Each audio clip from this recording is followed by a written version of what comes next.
Welcome back. Charles Barkley says Democrats should see it as a wake-up call. Republicans see it as an opportunity.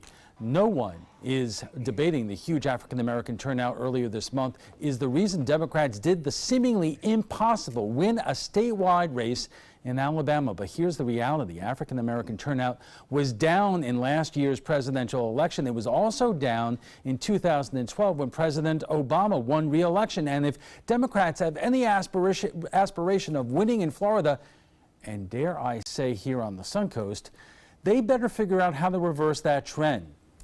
And joining us for more is Dee McFarland of the Sarasota Democratic Party, three-time Super Bowl champion, I love saying that, and former Democratic congressional candidate Henry Lawrence, Rod Thompson, the founder of the RevolutionaryAct.com, and Rodney Jones, president of the Manatee County NAACP. Dee, first let me ask you, what is the African-American voter registration here in Sarasota County? Just looked it up on the Supervisor of Elections website. We have a little over 10,000 African-American registered voters in Sarasota County, which is about 1,000 registered voters less than Hispanics, interestingly enough. And that constitutes probably about 4% of the voters in Sarasota County. And do you know in recent elections what the actual vote was in terms of what percentage of the vote came out? I have not been able to, I can get that information for you, but I don't know it right off the top of my head. As you said, though, and I agree, and I think the numbers would show that the 2016 turnout was very low. Right. Not only in the African-American community, but in the community overall. All right, so let's again remind viewers what Charles Barkley said on election night in Alabama. Oh, this is a wake-up call for Democrats. Your Democrats, and I told Mr. Jones this, and I love Doug, they've taken the black vote and the poor vote for granted for a long time. It's time for them to get off their ass and start making life better for black folks and people who are poor. They've always had our votes, and they have abused our votes, and this is a wake-up call. We got it in a great position now, but this is a wake-up call for Democrats to do better for black people and poor white people. You know, Henry, you ran for Congress in 2014 against Vern Buchanan, and I know that you were less than impressed in terms of the support you got from the Democratic Party. Why do you think that is? Well, I think that in a small, well, not in a small way, but we've got to stop the Democratic people that are running things, got to stop playing God. You know, and deciding, well, is this person viable? Is that person viable? And this one is. And then you pick and choose. I was deemed not a viable candidate. And that's a sad, sad situation because the party is supposed to put everything that they have behind candidates. I was the only Democratic candidate, but I didn't get a single finger lifted from the head of the party. You know, so that has to stop. You know, we have to stop playing God and support the candidates, whether they're black, white, Hispanic, it doesn't matter. And Rodney, when Dee says that African-American turnout was down in the last presidential election, and before that, even when Obama won for re-election, are these some of the reasons why? Yeah, I think generally Democrats have, the Democratic Party has definitely, and I'm a Democrat, has definitely taken the black and poor vote for granted. They automatically assume that we're going to vote that way. The Republican Party is, I must say, almost taboo to the minority community, the perception that, you know, most black people have of the Republican Party. So when you talk about image, they've got a lot of work to do to try to correct any image to get that black vote of any substance. You know, Rod, you were on this broadcast last week saying that this is a golden opportunity for the Republican Party to make inroads in the African-American community. What do you mean by that? Well, it is, because I think that just as you're hearing in this panel here, just as you saw on the lead up to it in Dwayne's package there's a lot of dissatisfaction among black Democrats with the Democrat Party. I think they have been taken for granted. I think Democrat policies have not worked for blacks, or for anyone really, but particularly not for blacks. Under Barack Obama, they did considerably worse, and under under Trump now they're actually doing better. So I think it's a huge opportunity, but there are major challenges for the Republican Party in meeting that opportunity. And we are going to talk about that in just a moment. We are just getting warmed up, and we'll have much more on Charles Barkley's warning to Democrats right after we check the First Alert weather. Stay with us. Welcome back. On election night in Alabama, former NBA star Charles Barkley warned Democrats they better get off their ass and start making life better for black folks and the poor. Have Democrats been taking advantage of the African American vote for granted for years here on the Suncoast? Do the Republicans have a real opportunity to pick up votes in the minority community? Do they even care?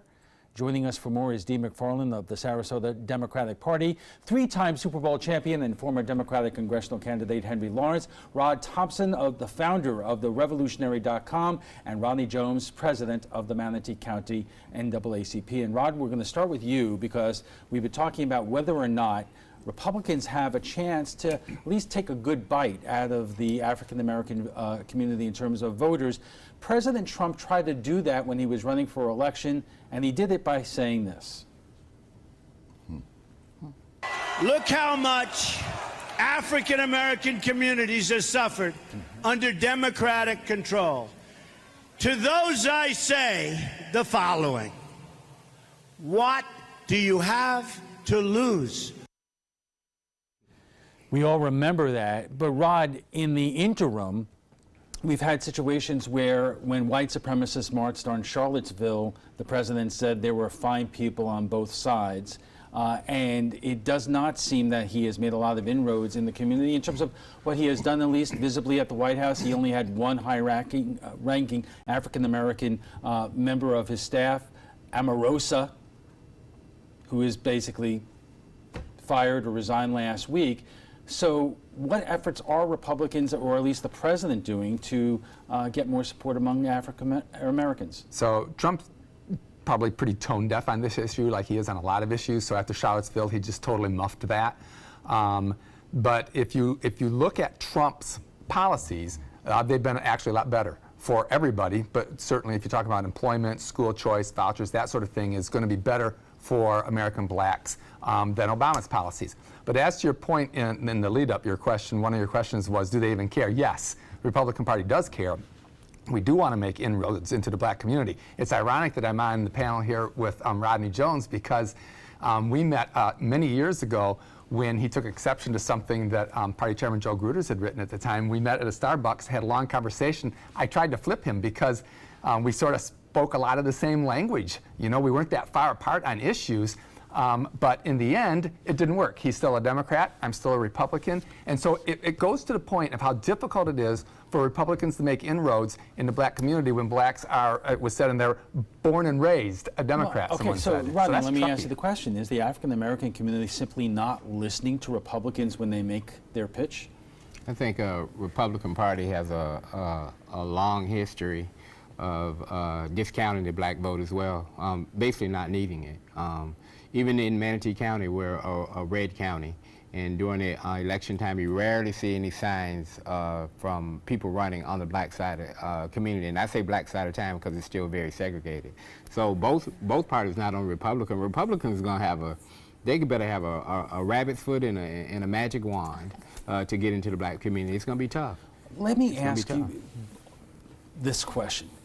You know, Dee, you talked about the number of African American registered voters in Sarasota County. Henry, you know what the lay of the land is in this congressional district. Why doesn't the community push its weight around? You can say to the Democrats, if you want any shot at actually winning anything around here, you got to come here and tell us what you're going to do. Henry? Henry, you want to go first? No, you go. No, you go. No? Okay, Dee? All right. Go ahead. Well, basically, I think that what happens is that it all comes about when it's time for the election. But what's happening with a lot of the voters, and not just blacks, they're not going to the poll. If sit back and you start complaining, but you got to get out front of it. Like Rob was just telling me about the situation here in Manatee County with the overpass. You know, you got to get out front of it. We've been discounted. And it's definitely time that the blacks, Hispanics, and the people that are not so rich start looking at what's good for them.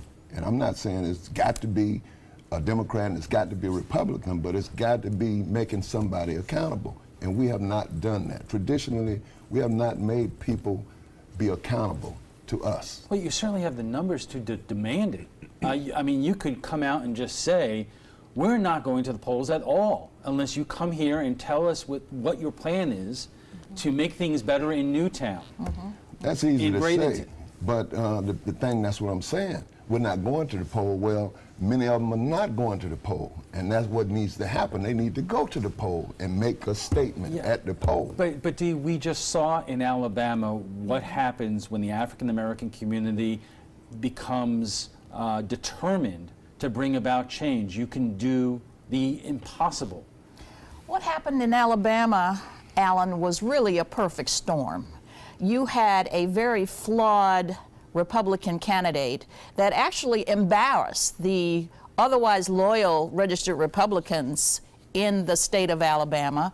But on the other hand, too, you had a very stellar Democratic candidate that the people knew. He had a track record. He had, as a prosecutor, brought to bear the justice for the KKK men who had bombed the church in the early 1960s and killed those 4 little girls in Birmingham. So he had a very good reputation. So what I'm saying is that there in Alabama, we need to transfer that philosophy here to Sarasota County. Democrats, and I won't speak for Manatee County, but the Democrats in Sarasota, and I'll speak for the party elected officials, we are doing more. It has been a very troubled past, but we are doing more to engage in the community and not just show up in an election year and say you've got to get out the vote. You know, Rod, I'll ask the same thing to the Republican Party. I remember going to the MLK breakfast, not this past year, but the year before, and Vern Buchanan was there, and he gets a lot of the props for doing so.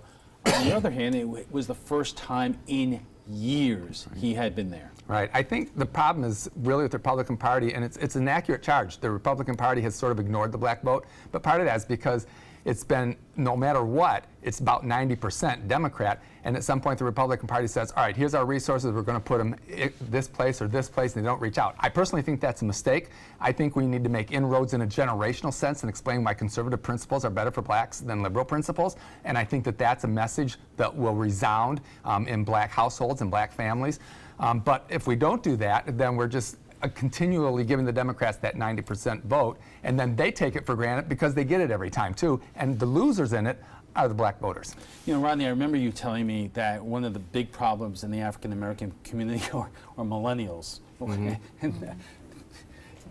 millennials are not voting enough, and they don't really understand how voting one way or the other can impact their life in any way. Yeah, very true. In all communities, I think, I've heard it time and time again that they have just that posture, that they don't believe that they need to engage in the political process, thinks they can do it on their own. But, you know, hearing that, you know, hearing the conversation here, you know, and just drift back to black community for 1 second, it's almost like I'm hearing like a dialogue about like the black community actually needs politics to do well. We really don't. You know, we have the power within ourselves to heal our own communities, because we were actually stronger communities actually pre-integration. I mean, it's a research proven fact if you look at it. And so the politics right now, I'm kind of Republican, Democrat, it doesn't matter. If you bring good ideas to the table, we'll take a look at them. Henry, I want to give you the last word on this segment. Do you see any particular effort right now by Democrats or Republicans to reach out to the community? I have seen some change. I've seen correspondence from our congressman, which prior to, as far as I know, me running we were not kept abreast of things. We were not asked, we were not going into our communities and having meetings so that people can hear what you're doing. And I still feel that there are many things that they need to make available to the communities that are available from up in D.C. To the people that are the poor people, blacks, so that there are so many opportunities that they're not exposing us to. All right, we have to take another quick break, and we'll be back for final thoughts in a moment. And our guests join us right now for final thoughts. So Dee, you're with the Democratic Party of Sarasota County. You hear that voter turnout in the African American community was down in 2016. It was down in 2014 or 2012. What is the party doing about it?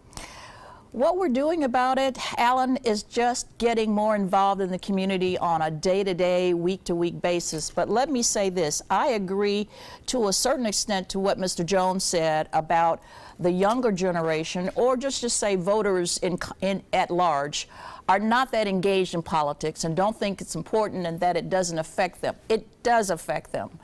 The dog catcher that you voted for affects your life. County commissioner, city commissioner, it all affects you. Right. And so we need more education to the public to let them know how their vote counts. And Henry, as a former candidate, what do you want people to know? I want them to know that they've got to go all the way in. They've got to cast their vote. They've got to let their candidates, their representatives know they're not happy with what they're doing. You know, you commented that President Obama didn't do anything, but President Obama was pretty tied up because of a Republican party there, Congress, you know, and that's not how it's supposed to be. Rod?